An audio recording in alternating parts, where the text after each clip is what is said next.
Hello everyone, and welcome to SUNUP. I'm Lyndall Stout. With the dry conditions, producers are carefully weighing the benefits of Topdress this year. SUNUP's Dave Deacon caught up with our Extension Nutrient Management Specialist, Brian Arnall. So it's not too late to Topdress right now. You know, a lot of people are worried that it might be too late. I know nobody's excited about it because it's dry, and I'm not really excited about it because it's so dry, so we don't have that soil moisture under it.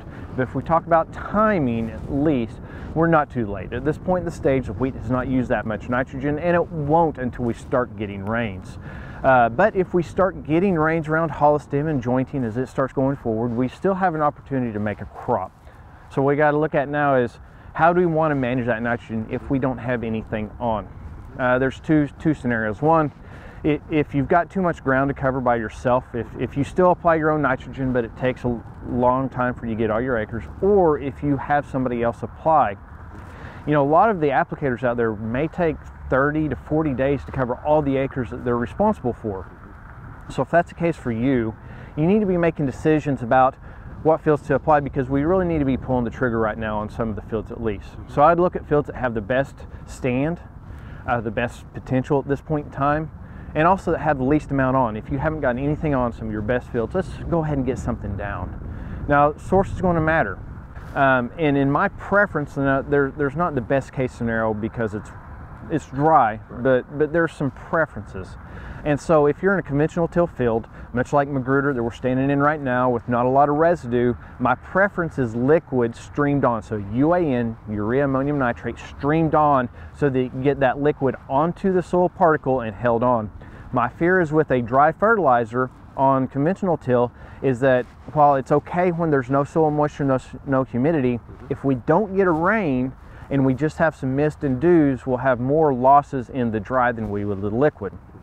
Flip that, and while I would typically tell you in a no-till scenario I'd much rather see liquid than dry, I want to go dry right now. As long as we don't have moisture in the residue itself, we don't have moisture on the soil, the hope would be to apply a prill, and that prill would shake its way down into the residue and maybe shade it from some of the mist and the dews until we get a really good rain. My fear on the liquid side is if we do not have a rain in the near future, and I'm talking the 1 to 2 week outlook, and we need a good rain. If that UAN, that liquid, sets on wheat or stubble residue, that dead decaying residue, there's a much higher chance that it will get tied up in the residue and not be available for the wheat crop. So that's why I give leg up for urea in the no-till a little bit right now, and UAN in conventional till right now. Let's talk rates whenever applying the Topdress. So of course, if you have an in-rich strip out there, that will give you the rate, and that would be the best case scenario. And if you don't have an in-rich strip and you can wait to apply your own nitrogen, put them out right now in front of any rains, because we can delay application even after hollow stem and make full return. So that's right. Otherwise, let's look at it this way. If we're looking at rate, how much do you have in the system? Make sure right now, if you're applying right now, that you have enough to get a 30 to 40 bushel crop. And if everything turns great and we have great yield potential, then you can get over the top of it again. If you've grazed, account for grazing. That's going to be, 30 to 40 pounds for every 100 weight of cattle removed. And I'd also point out, in Magruder plots right now, we have these strings out here to keep geese off. Geese are a big problem in wheat fields across the state, geese and crane. I've seen wheat fields that had rowed over, so we have canopy coverage over the rows. No cattle, but the geese have come in. You have several thousand birds for an extended period of time, and it goes down and there's barely find the wheat anymore. Geese can remove a significant amount of forage off the field. For every ton of forage removed from the field, there's 40 pounds of nitrogen in that forage. So if you've had geese come in a field, really strip it down, we should also be accounting for that. So when it comes to it, it's not too late to do the Topdress. When is that kind of the late period? When we start getting too late is as we get closer to flag leaf. We're okay. The crop can still take it up if we're after hollow stem. The closer you get to flag leaf, the less likely that you can catch up if you're behind, and the less that nitrogen is going to go to grain. So if you have your own applicator, we can wait for a rainfall. We can wait to make sure we actually have some moisture in the tank, the gas tank's full of moisture, before we apply. A couple weeks after hollow stem, I would prefer everything to be on. But with our sprayers now, we can cover a lot of ground with a sprayer after holostem with very little damage. In your opinion, it does make a difference to put out something? Oh, absolutely. It does make a difference to put out something. Right now, we want to get yield, as much yield out of every acre as we can if we're looking at a low potential yield. And we also want to make sure that we get a good quality out of it. And so quality is tied to nitrogen. If we short nitrogen, we're going to short yield and short protein. Okay, thank you much, Brian. And for more information about Topdress, visit our website, sunup.okstate.edu.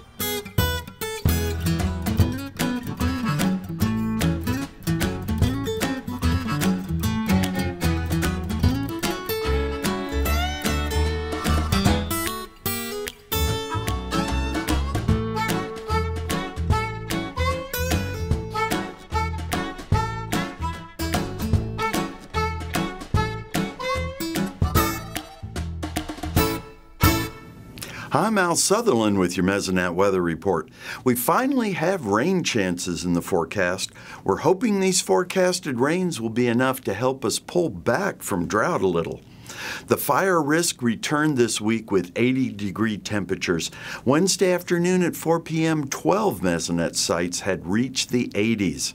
Those higher temperatures combined with wind to push western Oklahoma and the Panhandle into high fire danger conditions Wednesday at 3 p.m., the orange and red areas. The burning index provides a heads up for firefighters on fire risk development. We're seeing changes in counties with active burn bans. As of Wednesday, counties with new burn bans included Lincoln, Pontotoc, and LaFleur. Counties that dropped burn bans since last week were Payne, Sequoia, and Latimer. The green line on Wheat First Holostem Advisor maps shows where it's time to check dual-purpose wheat. This map is for early group varieties as of February 13th. So much wheat is drought-stressed, we hope you've had some wheat good enough to graze. That line leaps north for the projected heat units through February 21st. Here's Gary with more on our drought situation. Thanks, Alan. Good morning, everyone. Well, as Al mentioned, we do have rain in the forecast, and boy, do we need it. Let's get right to the drought monitor map because it's not pretty. As you can see, we now have extreme drought. That's the dark red color covering most of the western half of Oklahoma, at least west of about Highway 81, out all the way to Cimarron County in the far western Oklahoma Panhandle.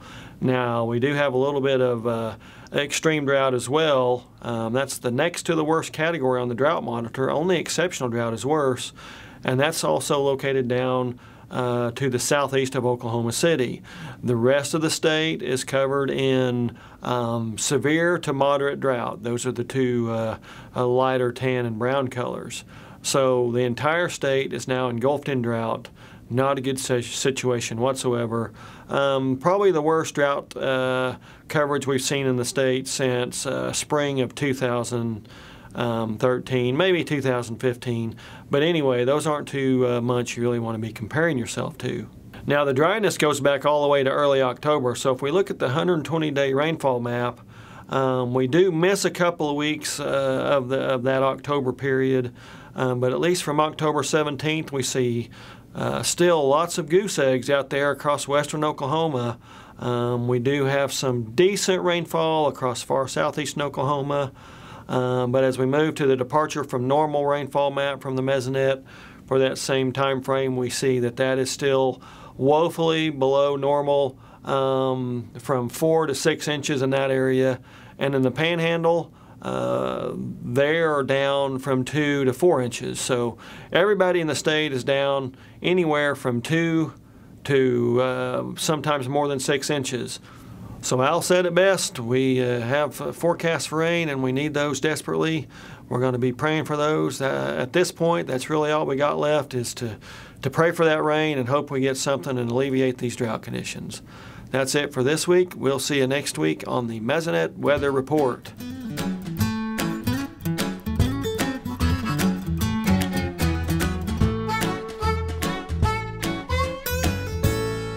There's been some movement in the wheat price, and Kim, it's been a positive one. What's been happening? Well, you look over the last couple of months, we've had an 80-cent price move in wheat prices. You look at the forward contract price for harvest for the 18 crop, that's near the variable cost of production for a lot of producers. There's been a lot of news about wheat coming out of the Black Sea region. Is this a permanent change? I think it is a permanent change, and you know, there's been a lot of articles in the market. And the buzz going on is that Australia's lost their Eastern Asian market, the Indonesian market, to Russia and to the Ukraine. The general consensus is it's permanent. Russia's production is increased from less than 2 billion bushels to 3.1 this last year. They're putting all that out on export. Their average cost of production for a bushel of Russian wheat is $3.38 a bushel. Wow. Australian is $5.88. Oklahoma, our average cost per bushel is probably somewhere between $4.50 to $5.50. Why is it so much cheaper for those Black Sea countries to produce wheat? Well, if you look at where they are, they're probably, their production areas equivalent to ours would be in Nebraska north. They've got a good deep soil. They've got the moisture for it. It's just set for good quality wheat production. And they've now increased improved their infrastructure. They got the shipping, they got the equipment, they got the seeds, in other words, they can move the inputs in and they can move the wheat out. They're taking advantage of that. Let's go ahead and talk about the upcoming 2018 crop. What do you see as far as harvested prices? Well, if you look at harvested prices, wheat, you know, the market's offering right now $4.35 for forward contract. Canola around $6.50, corn $3.35 along with sorghum at $3.35. Sesame, last report I saw was around 33 cents, and cotton, I haven't seen a forward contract on that, but you can look at the futures, it's at 77 cents, so around 72 cents for cotton. All of those crops, how do they kind of pencil out whenever producers are thinking about, you know, jumping into those crops? Well, Trent Malachek at Enid put some budgets together, and he's got wheat at 35 bushels, $2. Canola at 34 bushels is $5. Corn at 80 bushels is $2. Sorghum's at 55 bushels an acre is $10. Sesame at 650 pounds an acre is $4. And cotton, 600 pounds is $85 an acre. All positive, you notice, but most of them not very much. Well, I was going to say, there is a margin on each of those. Of those, which one's your favorite crop? Well, I don't know that I have a favorite. I think the producer needs to put a pencil. The buzz is everybody's going to go into cotton. We're talking another 100,000 acres, you know, just everybody's going to go cotton. I'd be leery of that. Cotton is $423 an acre of variable cost, you know, investment. Canola is $233. Corn is $266. Sorghum is $168. I mean, you got a lot of risk in that cotton. If you can raise it in that price, you know, where the price is now, you're going to make some money. Right. You got to raise it cotton. You need to know what your risk of production for cotton is. Do you see the price of cotton fluctuating before harvest time? I think it could go down. If we get that many cotton acres, it's not just going to be in Oklahoma. They're going to be planting cotton all the way around the world. I mean, you get a profit in a crop. That's what's happened to wheat, corn, all these other crops where you're barely making a profit or you got a loss, is there was a profit in it. The world increased acreage and planted acres and took all the profit out of it, and that's going to happen to cotton. Okay, thank you much. Kim Anderson, Grain Marketing Specialist here at Oklahoma State University.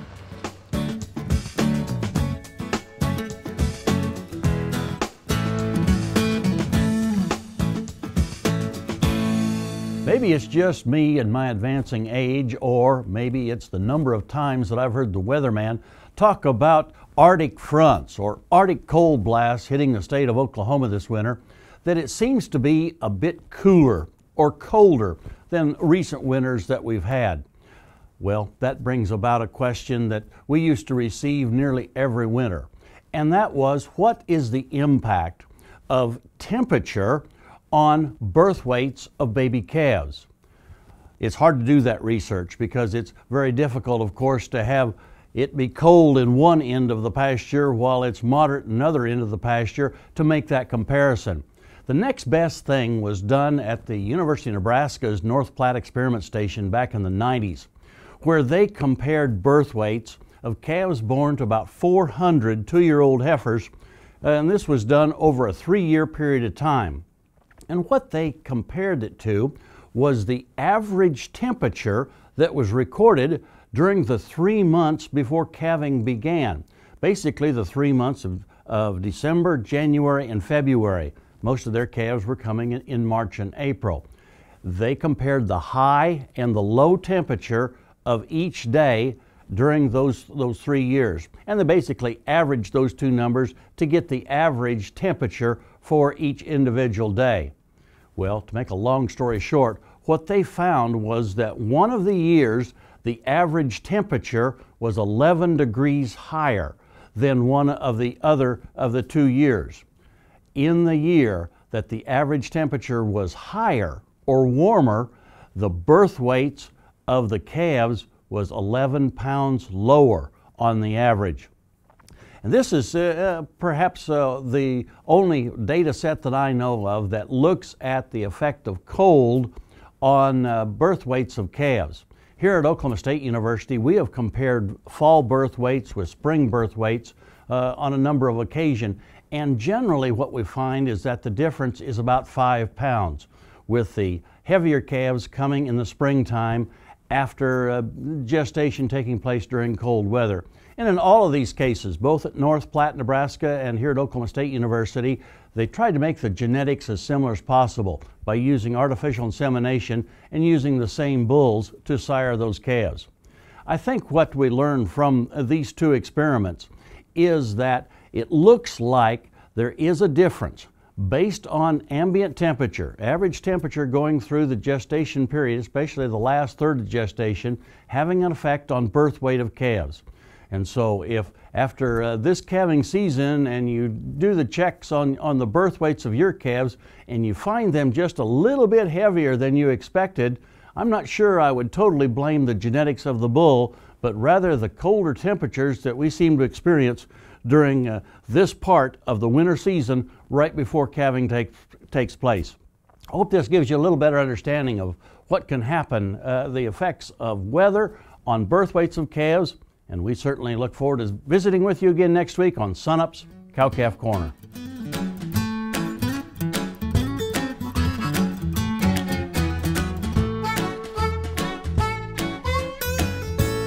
Derrell Peel, our livestock marketing specialist, is here now. And Derrell, let's start off with how cattle markets are looking so far this year.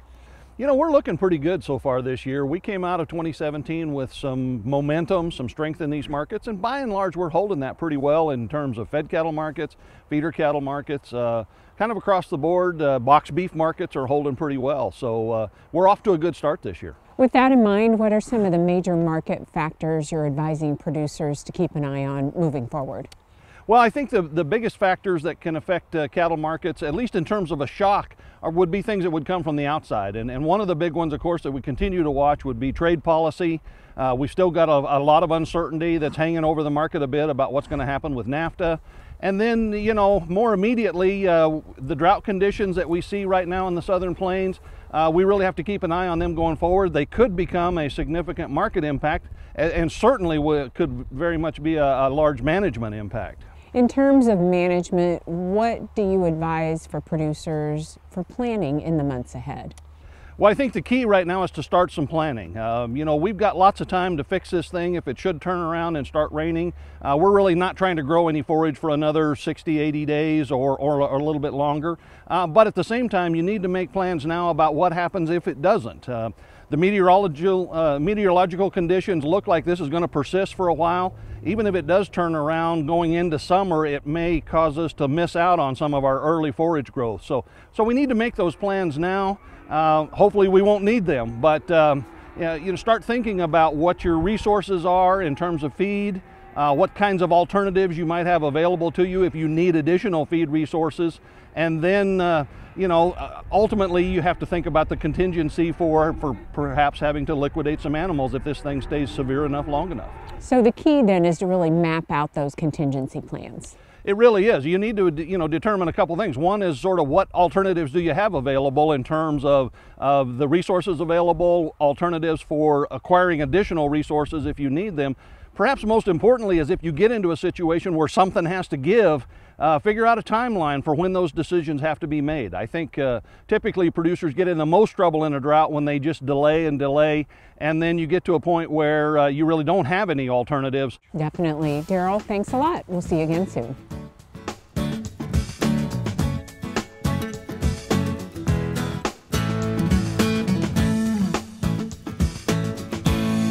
Mycoplasma is a very small organism that sometimes infects poultry.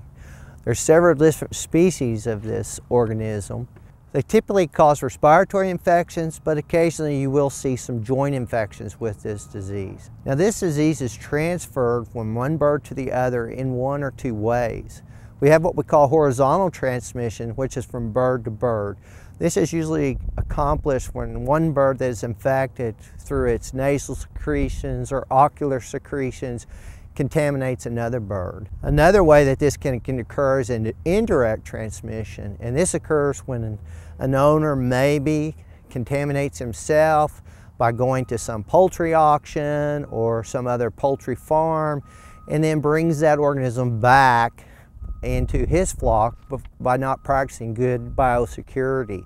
Typically, you're going to see clinical signs of these animals are going to be sneezing, coughing. You may see some eye inflammation. In turkeys, you may see some swollen heads because they have sinus infections. You'll typically see decrease in egg productions, off feed. These animals may be lame if their joints are infection. The problem with Mycoplasma is we can treat the disease, but we'll never eliminate it once it's in the flock. We're much better if we prevent the disease. And one of the best ways to prevent the disease is to buy chicks from producers that have Mycoplasma negative-free herds. When you go to purchase new birds this spring, make sure that you purchase these birds from a flock that is negative, or better yet, make sure that the flock you're buying from is on the National Poultry Improvement Plan. This will give you assurance that those birds are being monitored for Mycoplasma. Now, prevention of the disease also, don't forget to practice good biosecurity. The best way you can get this introduced into your flock is by purchasing another bird and bringing it in, or by, as I said before, visiting other poultry farms or poultry auctions or those types of places, poultry shows and fairs, and you bring that home with you. Last thing I would tell you is make sure that your houses that you have, that your poultry are housed in locations that protect them from wild birds and rodents, because we know that these animals can also bring this organism into your flock. If you'd like some more information about this disease, if you go to sunup.okstate.edu, we'll put some information there for you.